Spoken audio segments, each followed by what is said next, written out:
गुरुदेव के वचन गायत्री महाविज्ञान के अनुसार पितृ कार्य में, देव कार्य में उसी ब्राह्मण देवता को बुलाना चाहिए जो कम से कम 1100 गायत्री मंत्र का जप करता हो।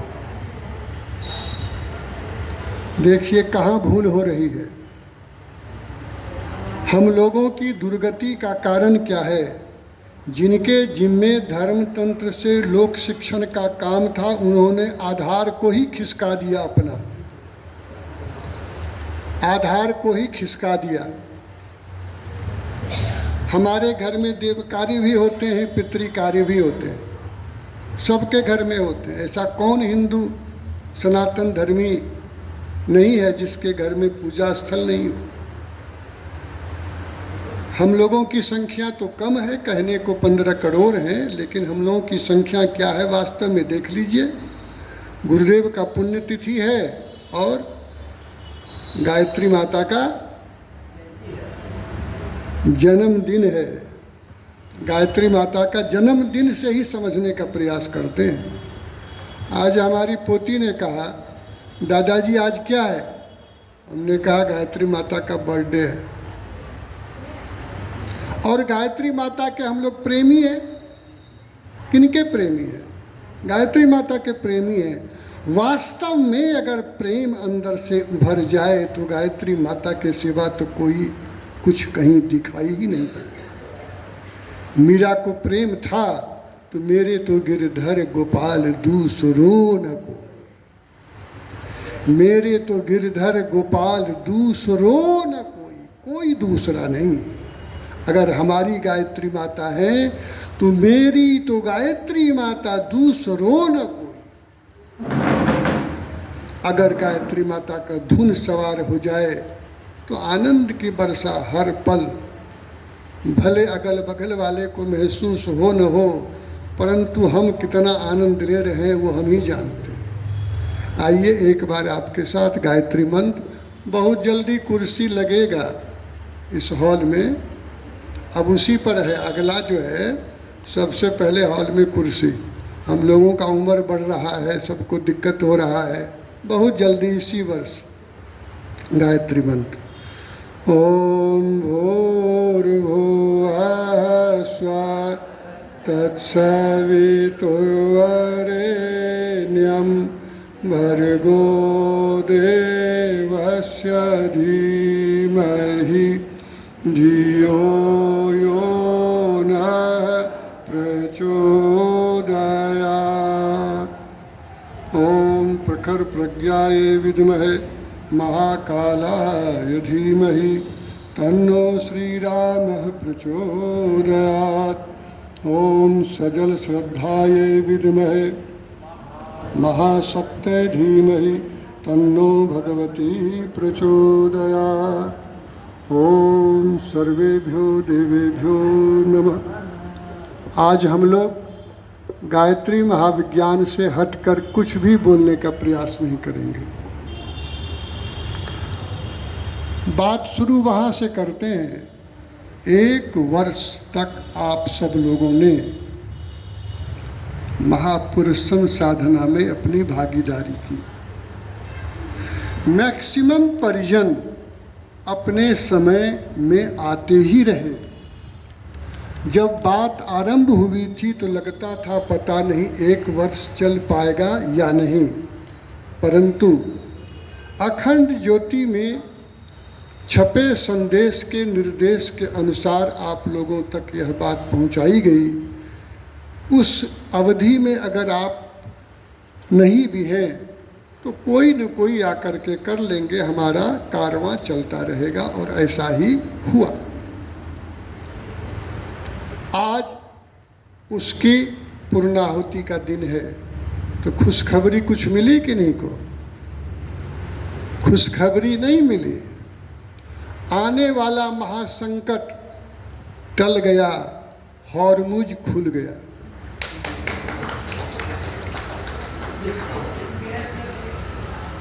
हमारी दृष्टि जानी चाहिए।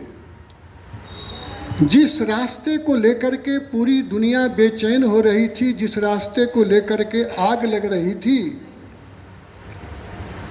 वह रास्ता गायत्री माता की जयंती के पहले खुल गया। शांति कुंज हरिद्वार से जो कुछ भी निर्देश मिलता है उसे वहाँ का भौतिक स्वरूप वाला तंत्र नहीं देता है। वह निर्देश परम पूज्य गुरुदेव स्वयं देते हैं। बहुत लंबी चर्चा नहीं करेंगे, केवल स्वाध्याय के प्रति हमारी अभिरुचि जग जाए, नहीं तो हम जिस स्पीड से चल रहे हैं वह स्पीड देखने में तो लग रहा है कि उसमें हाई है, परंतु वो स्पीड कहीं भी रुक जाएगा, कहीं भी हमारे हाथ पांव टूट सकते हैं। उस स्पीड में निरंतरता के लिए स्वाध्याय अति आवश्यक है। आज के बाद जिन जिनका समय था जब जब, अब तो छुट्टी मिल गई, छुट्टी मिल गई। अब वो 2 घंटे का क्या होगा? सप्ताह में जिनका 2 घंटा था, अब वो 2 घंटे का क्या होगा जी? पूर्णिमा में जाएंगे। देखिए, इसी को कहते हैं अंतःकरण में जो मिलान। हम खुद भी उस भाव को व्यक्त करते आपके सामने, और आपके अंदर भी वो भाव पहले से चल रहा है। इसको कहते हैं जिनके आराध्य एक होते हैं, जिनके विचार एक होते हैं, बिना कहे भी संप्रेषण होता रहता है। जिन जिन ने 2 घंटा जप में समय दिया है, अभी भी आपको 2 घंटा जप में समय देना ही पड़ेगा अगले बसंत पंचमी तक। यहाँ आकर नहीं। बोलिए गायत्री माता की। यहाँ आकर नहीं तो कैसे करेंगे? अब आप अपनी सुविधानुसार सप्ताह में 1 दिन 2 घंटे का जप स्वाध्याय जोड़कर छोटा दीप यज्ञ के माध्यम से स्वयं अपने घर से श्री गणेश करें, औरों के भी घर में जाने का प्रयास करें। बात समझ में आ गई? हम आप लोगों का नंबर ले रहे हैं, इसलिए नंबर ले रहे हैं, अभी सिग्नेचर कराने को कहा है कि हम भी आपसे पूछताछ करते रहेंगे कि जो आपने संकल्प लिया आधे अधूरे मन से लिया कि वास्तव में गायत्री माता गुरुदेव से प्रेम है तो लिया। गुरुदेव भगवान गायत्री महाविज्ञान के माध्यम से कहते हैं, बेटे गायत्री विद्या से हमने इसलिए तुमको जोड़ा कि तुम्हारे अंदर सतोगुण की वृद्धि होगी।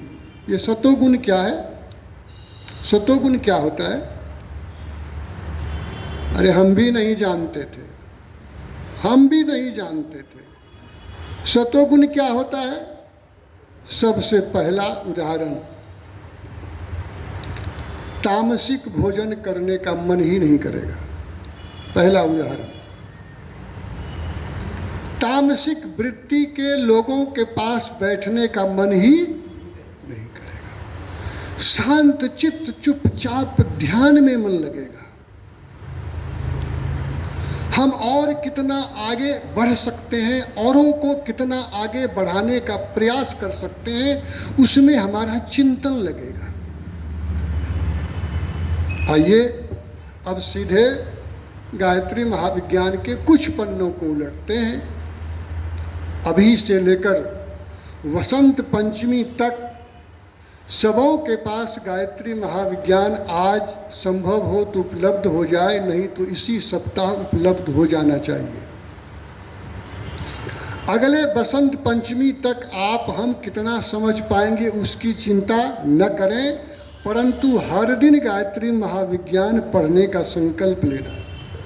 अभी अभी गायत्री माता की हम लोग पूजा करेंगे, पूजा करेंगे रेखा जी।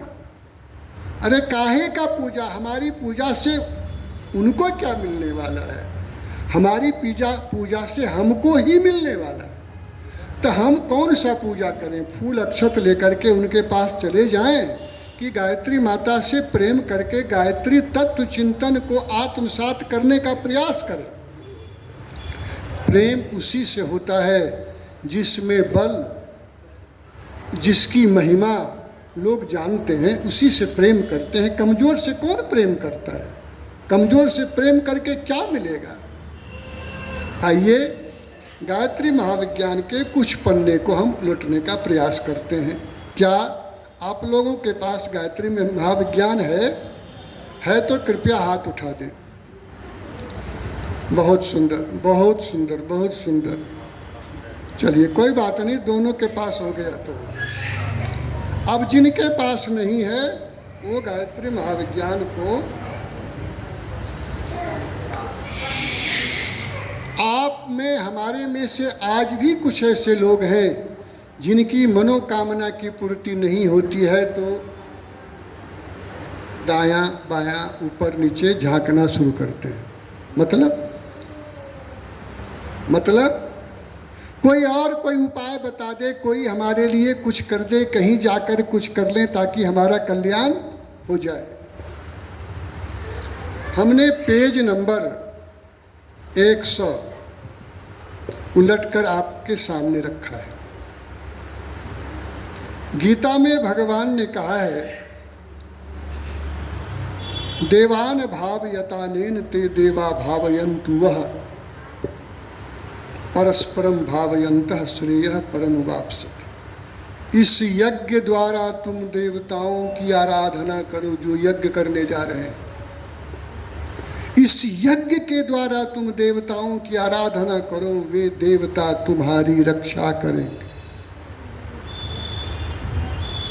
वे देवता तुम्हारी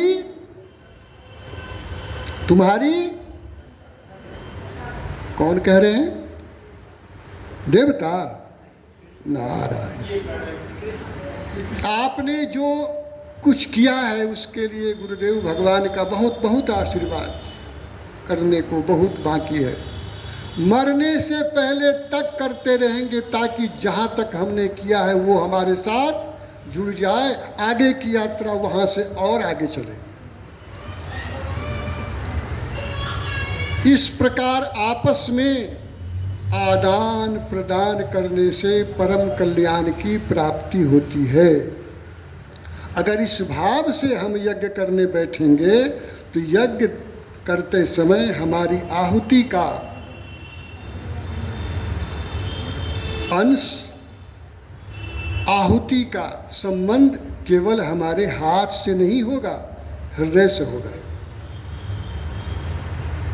मन और विचार से होगा। गायत्री साधना के द्वारा अनेक तरह के प्रयोजन की सिद्धि हो सकती है। पहला, रोग निवारण। अब ज़्यादा हम विस्तार में नहीं करेंगे। अब रोग निवारण वाले पाठ को पेज 101 उसको आप पढ़ लें और रोग निवारण के लिए किस तरह से गायत्री उपासना की जाए उसका अनुपालन करें।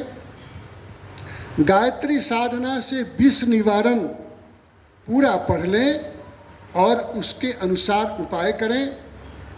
आत्मबल संचय करने के लिए 5 प्रकार के गायत्री साधक सिद्ध समझे जाते हैं। अभी थोड़ी देर पहले माया जी ने भी चर्चा की, उस पंक्ति को हम फिर आपके सामने स्पष्ट करते हैं। लगातार 12 वर्ष तक प्रतिदिन कम से कम 1 माला नित्य जप किया हो। माधुरी जी, 1 माला जप नित्य 12 वर्ष तक जिसने किया हो। गायत्री की ब्रह्म संध्या 9 वर्ष किया हो, अर्थात ब्रह्म मुहूर्त में। ब्रह्मचर्य पूर्वक 5 वर्ष तक प्रतिदिन 1000 मंत्र जप किया हो। 24 लक्ष्य का गायत्री अनुष्ठान किया हो। 5 वर्ष तक विशेष गायत्री जप किया हो। जो व्यक्ति इन साधनाओं में से कम 1 से अधिक का तप पूरा कर चुके हों, वे गायत्री मंत्र का काम्य कर्म में प्रयोग करके सफलता प्राप्त कर सकते हैं। ये केवल भौतिक उपलब्धि की बात है। काम्य कर्म जो हमारी आपकी इच्छाएं होती है, सांसारिक जो इच्छाएं होती हैं,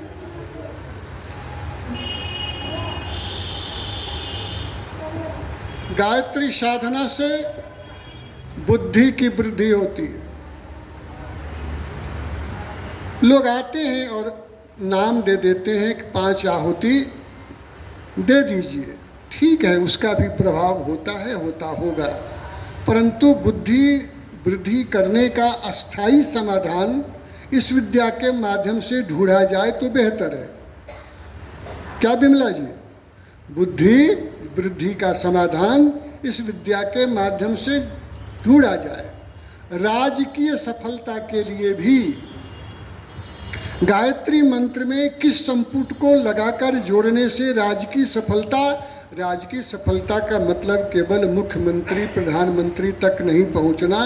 सरकारी सेवा में हम जहाँ जहाँ कार्य कर रहे हैं उस कार्य में कहीं कहीं व्यवधान उत्पन्न होता है, उस व्यवधान को दूर करके आत्मसम्मान के साथ अगर हम सेवा कर रहे हैं, इसे भी राजकीय सफलता ही माना जाता है। दरिद्रता का नाश, गायत्री चालीसा का पाठ करने वाले सब पाठ करते हैं। गायत्री की उपासना करने वाला कभी भी अभाव में नहीं रह सकता, कभी भी अभाव में नहीं रह सकता। सुसंतति की प्राप्ति, केवल संतति की नहीं, सुसंतति की प्राप्ति जब भी बात आती है तो मुझे बिहार के गौरव वैभव का नाम याद आता है। ये वैभव कौन है? ये वैभव कौन है? वैभव सूर्यवंशी 15 वर्ष का बिहार का जो लड़का, जिसे भारतीय T20 में भी ले लिया गया, केवल छक्के की बरसात करता है, उसकी माँ का पुनस्वन संस्कार हुआ। आओ गढ़े संस्कारवान पीढ़ी के अंतर्गत हम सब केवल कुछ समय के लिए हवन करने वाले में से नहीं हैं। ये देव समुदाय है, हमारे जिम्मे कई सारे काम हैं। सारे कामों पर भी चर्चा करने के लिए हो सकता है सब लोग न कर सकें, कुछ न कुछ तो लोग करते हैं। चर्चा होने के बाद चर्चा जो बेकार नहीं जाता है। उसकी माँ ने वैभव को अपने गर्भ में ही, अब हम अगर 2 घंटे का उपयोग करेंगे, जो यहाँ आकर जप किया करते थे, उस 2 घंटे का उपयोग करके काश कोई ऐसी मिल जाए जिसके पेट में संतान पल रहा है, तो उसी 2 घंटे के जप के माध्यम से वहाँ आधे घंटे में उनका हम पुंसवन संस्कार संपन्न करा सकते हैं। एक बीमारी गायत्री परिवार में आ रही है। अब तक हमने बहुत कुछ किया है, अब कहाँ लोग आ रहे हैं, संख्या घट रहा है, इसकी चिंता करने की जरूरत नहीं है।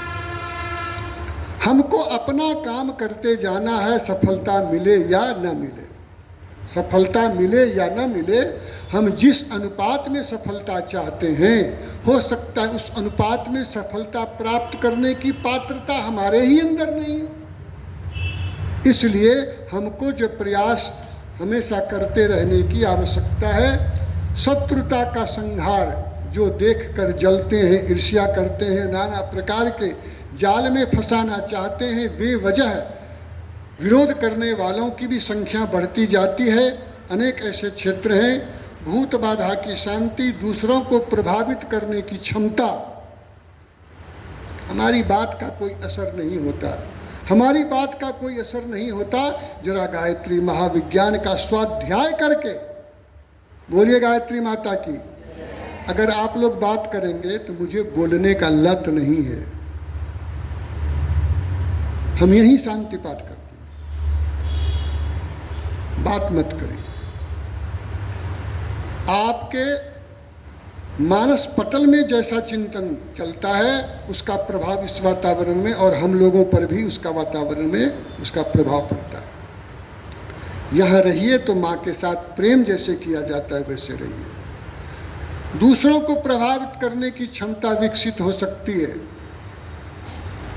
रक्षा कवच गायत्री उपासना के माध्यम से।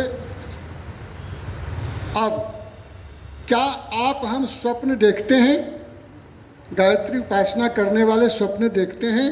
क्या दुःस्वप्न भी देखते हैं? दुःस्वप्न, बुरा स्वप्न? वाह, नहीं देखते? हम तो देखते हैं, हम अपनी बात कहते हैं, हम तो देखते हैं, आप लोग नहीं देखते। बड़ी अच्छी बात है, आप लोगों का कद ऊंचा है। अगर बुरे स्वप्न आते हैं तो इसे आप समझें, पेज 107 में परम पूज्य गुरुदेव ने स्पष्ट लिखा है, पूर्व कई जन्मों के जो पाप हैं, ताप हैं, संताप हैं, जो हमारे प्रारब्ध हैं, जो कुसंस्कार हैं, वे सब निकल रहे हैं। भयभीत होने की आवश्यकता नहीं। सर्प ने डस लिया, आज डूब गए। अगर ऐसा स्वप्न हमने देखा है, इसका मतलब है सर्प कभी भी नहीं डसेगा। कभी भी हम पानी में डूब कर मरने वाले नहीं हैं, पानी में डूबने वाले थे। इस प्रकार खुद भी स्वाध्याय करके इन विचारों को जानना चाहिए और संपर्क वालों से बातचीत के क्रम में अगर ऐसी बात सामने आए तो उसका समाधान इस तरह करने का प्रयास करना चाहिए। साधक के स्वप्न कभी निरर्थक नहीं होते। कुसंस्कारों का निष्कासन होता है, दिव्य तत्वों की वृद्धि होती है, भविष्य का आभास होता है। दैवी स्वप्न, जागृत स्वप्न भी होता है। जागृत स्वप्न किसको कहते हैं? जागृत अवस्था में अगर सत प्रेरणा आ रहा है, इसे जागृत स्वप्न कहते हैं। और नींद में अगर सत प्रेरणा आ रहा है, उसे दिव्य स्वप्न कहते हैं। परम पूज्य गुरुदेव के विचार जो इन दिनों ग्रहण करते हैं, इन दिनों उनकी कोई लिखी हुई पाती नहीं मिलती है किसी को, न शांति कुंज वालों को मिलती है, न क्षेत्र में आप जैसे सक्रिय कार्यकर्ताओं को मिलती है। उनकी पाती मिलती है इसी जिस ब्रह्मरंध्र की चर्चा हो रही थी, जिसका जागरण मूलाधार से आरंभ होता है और मूलाधार के पीछे एक ही बात है, सबसे कीमती और बेशकीमती बात है संयमित जीवन। चारों क्षेत्र में संयमित जीवन जीने वाला व्यक्ति मूलाधार के शक्ति का जागरण करता है और 6 फाटक हमारे खुलते हैं ब्रह्मरंध्र के बाद। हमारे अंदर से कहिए या बाहर से सद्विचारों को ग्राह्य करने की क्षमता और अंदर के सद्विचारों को वातावरण में भेजने की भी पात्रता हस्तगत होती है। बोलिए गायत्री माता की। माथा भारी भारी नहीं ना, केवल तन भारी। आप क्या करिएगा, बहुत जल्दी थोड़ा सा तन भारी। अब हम गायत्री साधक की साधना सफल हो रही है कि नहीं, इसका अनुमान कैसे लगेगा? राकेश काहे सिर नीचे कर लिए? आपके लिए भी है, मेरे लिए भी है, सबके लिए भी है। गायत्री उपासना हम सब करते हैं, उसका मेरे ऊपर क्या जो प्रभाव पड़ रहा है, क्या कुछ अनुपात में वो सफल हो रहा है? शरीर में अगर हल्कापन हो, मन में उत्साह हो, तो समझिए सफलता। अगर ब्रह्म मुहूर्त में सोने का मन नहीं हो और दिन में भी विशेष परिस्थिति छोड़कर सोने की इच्छा न हो, समझिए गायत्री उपासना। पेज 112 गायत्री महाविज्ञान पहला भाग। शरीर में एक विशेष प्रकार की सुगंध बाहरी जो मारते हैं वो नहीं, कभी कभार भाई जयंत जी, कभी कभार जरूर आपके भी जीवन में कभी कभार आपको लगा होगा ऐसी सुगंध कहाँ से आ रही है। हर गायत्री उपासक को स्वयं इत्र का सुगंध महसूस होता है। आप चारों तरफ घूमेंगे तो लगेगा ये कहीं कुछ तो है नहीं, ये आपके अंदर का सुगंध है। जिस दिन आपका मन लग गया जप में, उस दिन अंदर का सुगंध नासिका को भी सूंघने का अवसर मिलता है। तीसरा, त्वचा पर चिकनाई और कोमलता। कभी कभी अब थोड़ा सा नहीं बोलते हैं, कभी कभी बोल देते थे। गायत्री उपासना करने वालों को ब्यूटी पार्लर जाने की आवश्यकता, वो भी खर्चा बच जाता है। ज़्यादा रंग रोगन लगाने की आवश्यकता नहीं। गोरा हो या कोई रंग हो, उसके चेहरे पर एक विशेष कोमलता आती है, चेहरे पर एक विशेष आकर्षण आता है। तामसिक आहार विहार से घृणा करते हैं। स्वार्थ में कम परमार्थ में मन, वाह, स्वार्थ में कम परमार्थ में, इसका मतलब अपना पेट काट के अपना घर का काम थोड़ा छोड़ करके। अगर मंजू जी पहले आती हैं, चौधरी जी पहले आते हैं, हमने अपनी श्रीमती जी से पूछा अभी तक आप तैयार क्यों नहीं हुए हैं? उन्होंने तो हमने कहा देखिए वो सबसे पहले आती हैं, कैसे आती हैं? उन्होंने क्या कहा वो हम नहीं कहेंगे, लेकिन इन कुछ अच्छा ही बोली होंगी, कुछ अच्छा ही बोली होंगी। उन्होंने कहा उन पर माता भगवती की विशेष जो कृपा है, आप तो हमको जंजाल में बांध के रखे हुए हैं। तो हमने कहा ठीक है भाई। तात्पर्य अगर चाहें तो वो भी आराम जो कर सकती हैं, उनके भी घर में एसी लगा हुआ है, मुझे मालूम है, लेकिन एसी अपने जगह पर है, आराम अपने जगह पर है। विलासिता का सुख से दूर रहकर आज हमारे यहाँ माता जी के बेटे और बेटियाँ आने वाली हैं, उसके लिए पहले जाकर वहाँ व्यवस्था करनी है। इसको कहते हैं पारमार्थिक चिंतन, इसको कहते हैं परमार्थ। गायत्री उपासना का फल अगर हम यूँ कह दें कि उनकी उपासना फलित हो रही है तो ये सही होगा, सही होगा। तो मंजू जी के नाम से ताली बजा दीजिए। कल हम लोगों की ही जिंदगी में आप लोगों के बारे में भी बोलकर अच्छा अनुभव करने का अवसर मिल जाए, आपके हमारे सबके जीवन में ऐसा भाव आ जाए। किसी व्यक्ति या कार्य के विषय में वह जरा भी विचार करता है, उसके संबंध में बहुत सी ऐसी बातें स्वयं प्रतिभासित हो जाती, स्वयं जो परीक्षा करने पर ठीक ही लगती है। गायत्री उपासना करने वाले व्यक्ति को कोई ठग नहीं सकता। रेखा जी कोई ठग नहीं सकता। अगर किसी ने ठगा है तो कहीं न कहीं गुरुदेव माता जी के प्रति प्रेम में कमी है, कहीं न कहीं विश्वास में कमी है। न हम ठगेंगे और न ठगाएंगे। दूसरों के मन के भाव जान लेने में देरी नहीं होती है। हमारे अंदर की उदारता को कोई कमजोरी न समझे, हमारे अंदर की उदारता को कोई कमजोरी न समझे, इस पर भी ध्यान रहना चाहिए। भविष्य में कोई घटित होने वाली घटना का पूर्वाभास होता है। हमारे भगवान निराकार है ना, जब भी वो किसी को कुछ देते हैं तो क्या देते हैं? प्रेरणा देते हैं। प्रज्ञा पुराण पढ़िए, क्या देते हैं? प्रेरणा देते हैं। उस प्रेरणा को प्राप्त करने की सामर्थ्य अब अंतिम वाला को अपना मत लीजिएगा। साप या आशीर्वाद सफल होने लगते हैं। कहीं अपने अंदर हो जाए हम भी गायत्री उपासक हैं, खबरदार सापे दे देंगे।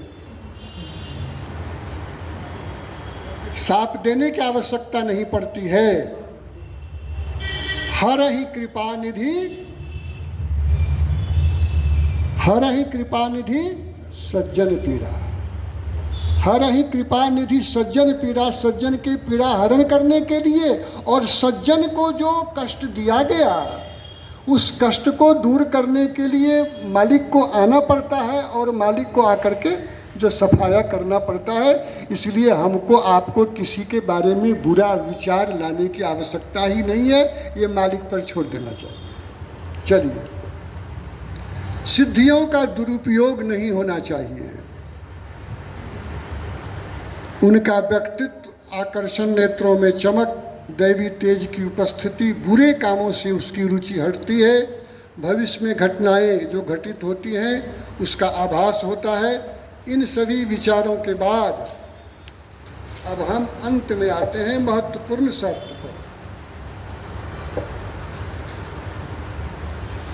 कल थोड़ी सी हमने चर्चा की, गायत्री माता जी की आरती का समय हो गया था, वातावरण भी थोड़ा भारी भारी लग रहा था, इसलिए नहीं चर्चा की। इसको ध्यान से सुनिए। पहले पेज 127 गायत्री महाविज्ञान का पहला भाग। गायत्री साधना भी एक यज्ञ है। यह असाधारण यज्ञ है। विश्वकर्मा जी, विजय बाबू, यह असाधारण यज्ञ है। अग्नि में सामग्री की आहुति देना स्थूल कर्मकांड है। इसके लिए कितनी मार होती है, पहले हम, पहले हम, पहले हम, पहले हम। पर आत्मा में परमात्मा की स्थापना सूक्ष्म यज्ञ है। अब तक जो हो रहा है, जो करने का प्रयास किया जा रहा है, ये आत्मा में परमात्मा की स्थापना करने का प्रयास किया जा रहा है स्वाध्याय और चिंतन के माध्यम से, जो अभी हम लोग कर रहे हैं। न मैं कर रहा हूँ, न आप कर रहे हैं, आप में भी हो रहा है, मेरे में भी हो रहा है। कर कौन रहे हैं? हमारे गुरुदेव गायत्री महाविज्ञान। अब एक संस्मरण याद आ गया तो संस्मरण सुनाना चाहिए। परम पूज्य गुरुदेव 1969 में उन्होंने जो बातें कही हैं उनको हम लोगों को याद बीच बीच में करना चाहिए। अखंड ज्योति पत्रिका जब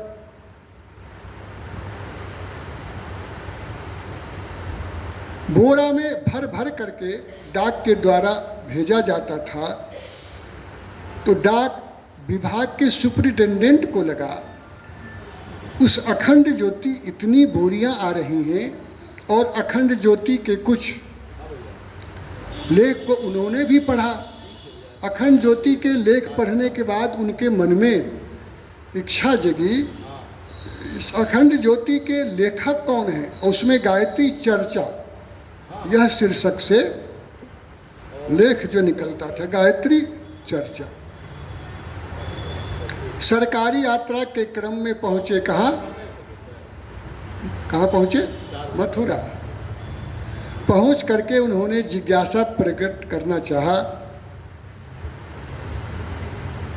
इस लेखक का हम दर्शन करना चाहते हैं, कौन लिखते हैं। वहाँ के जो भी थे स्वयंसेवक, उन्होंने गुरुदेव तक बात पहुँचाई। गुरुदेव आए और उनसे मिले। गुरुदेव ने क्या कहा उसको केवल थोड़ा सुना जाए। उन्होंने पूछा, इतना सुंदर, आकर्षक आध्यात्मिक ज्ञान, आध्यात्मिक प्रकाश जन जन तक पहुँचाने वाले कौन हैं, कौन लिखते हैं? परम पूज्य गुरुदेव ने कहा, जो लेखन कार्य संपादित करते हैं उन्हें मैं दिखा नहीं सकता। जो लेखन कार्य संपादित करते हैं उन्हें मैं दिखा नहीं सकता, और जिन्हें आप देख रहे हैं वो लिख नहीं सकते। आहा, ऐसे हमारे आराध्य परम पूज्य गुरुदेव का आज पुण्यतिथि है। इस पुण्यतिथि पर कौन सा पुण्य कार्य करने का व्रत लेंगे हम? तभी तो पुण्यतिथि पर पुण्यतिथि कहलाएगा। अर्थात उन्होंने स्पष्ट कर दिया, जो आप देख रहे हैं हाड़ मांस का काया, इसके पीछे कोई और है। मैं ही हूँ ऐसा उन्होंने नहीं कहा, लेकिन कोई और है। आत्मा में परमात्मा की स्थापना सूक्ष्म यज्ञ है, जिसकी महत्ता स्थूल अग्निहोत्र की अपेक्षा अनेक गुनी अधिक है। गोनू जी, अगर देरी होने के चलते 5 आहुति नहीं भी हो सके तो कोई घाटा नहीं है। इतने महान धर्म कृत्य के साथ साथ प्रसाद का भी वितरण होना चाहिए। 1 वर्ष की साधना की पूर्णाहुति होने जा रहा है, क्या होना चाहिए? प्रसाद का वितरण होना चाहिए जो उसकी महत्ता के अनुरूप हो। रेवड़ी, बतासे, लड्डू या हलवा पूड़ी बांट देने मात्र से यह कार्य पूरा नहीं होगा। बिटिया रानी,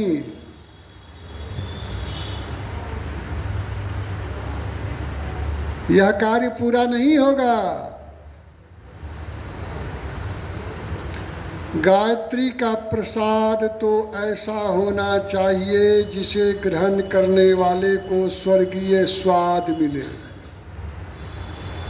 भाई जयंत जी, गायत्री का प्रसाद तो ऐसा होना चाहिए जिसे पाकर स्वर्ग के जैसा आनंद का अनुभूति हो। क्या ऐसा प्रसाद बांटने का यत्न डॉक्टर रेखा रानी जी हम लोग कर सकते हैं? आपने हमने जो कुछ किया उसका सीधा जो प्रभाव है कि कलयुग के फेर में नहीं पड़े। हम लोग अभी तक कलयुग की कुटिल चाल के चक्कर में नहीं पड़े हैं। पड़े हैं, कभी कभार हाथ बढ़ाया होगा कलयुग की कुटिल चाल ने, परंतु गुरुदेव और गायत्री माता के आशीर्वाद से हम लोग उस कुटिल चाल से बचे हुए हैं। यही हमारे लिए बहुत बड़ी बात है। आपके और मेरे घर में जो शांति का वातावरण है, क्या सबके घर में है? भविष्य के प्रति आशान्वित जितना हम लोग रहते हैं, शायद सब लोग नहीं रहते। गुरुदेव माता जी का महाबल का अनुभव जितना हम लोग करते हैं, शायद सब लोग नहीं करते। गायत्री ब्राह्मी शक्ति है। सभी बातें याद नहीं रहती हैं, 2-4 बातें याद रह जाए, उसी को आत्मसात करने का प्रयास करेंगे तो काम चल जाएगा। और सब बात याद रखने की जरूरत भी नहीं है, केवल भाव को समझने की जरूरत है। गायत्री ब्राह्मी शक्ति है, उसका प्रसाद भी ब्राह्मी प्रसाद होना चाहिए, तभी वह उपयुक्त गौरव का कार्य होगा। इस प्रकार का प्रसाद हो सकता है ब्रह्मदान, ब्राह्मी स्थिति की ओर चलाने का आकर्षण और प्रोत्साहन। बस ब्राह्मी स्थिति की ओर चलाने का आकर्षण और प्रोत्साहन, और यह कार्य बिना समय दान से संभव नहीं है। जिस व्यक्ति को ब्रह्म प्रसाद लेना है,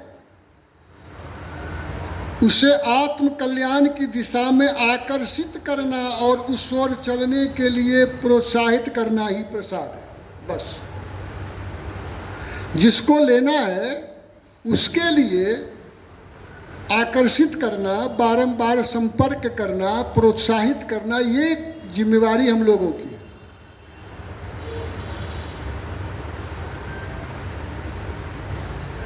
अब हम कुछ और भी विचार करके आए थे, लेकिन अब इसको यहीं पर रोकते हैं।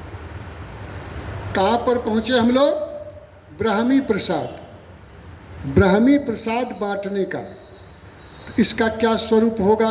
सबसे पहला स्वरूप जो आप लोगों की ओर से प्रस्ताव आया कि हर पूर्णिमा को कम से कम जो इस साधना में जुटे थे वो अवश्य आते रहें।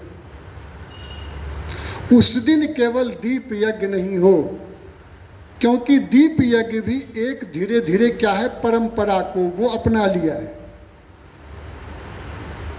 फटाफट उपासना साधना संकल्प सूत्र हुआ, कुछ सूत्र हो गया, उच्चारण कर दिया, नहीं। उस दिन 1 घंटे का शिक्षण प्रशिक्षण, 1 घंटे का शिक्षण प्रशिक्षण, क्योंकि गायत्री शक्तिपीठ को धीरे धीरे आज नहीं तो कल शिक्षण और जो प्रशिक्षण की दिशा में ही बढ़ना है। 1 घंटे का शिक्षण और प्रशिक्षण। आप गायत्री महाविज्ञान उस दिन आने से पूर्व अवश्य पढ़ करके आएं और उसी बिंदु पर यहाँ पर जो चर्चा होगी, फिर हम लोग दीप यज्ञ के माध्यम से यहाँ के वातावरण को दिव्य बनाने का प्रयास करेंगे। पहला काम क्या हुआ? कहा सबको गया, स्वीकारा किन किन ने? कहा सबको गया, आप लोगों ने स्वीकार किया। क्या हर एक पूर्णिमा को मैया के गोद में आकर बैठने का प्रयास करेंगे? तो माता जी के पूजन के समय जब यहाँ पुष्पांजलि लेकर के आएंगे तो भाव संकल्प मन ही मन कि जो भी आज विचार प्राप्त हुआ है माता जी, हम उसे संकल्प लेकर पूरा करने का प्रयास करेंगे। विशेष परिस्थिति में अलग बात है, बहाना नहीं ढूंढेंगे। अपने कार्य को थोड़ा क्षति करना पड़े, क्षति करके देखिए तो सही। तो पहला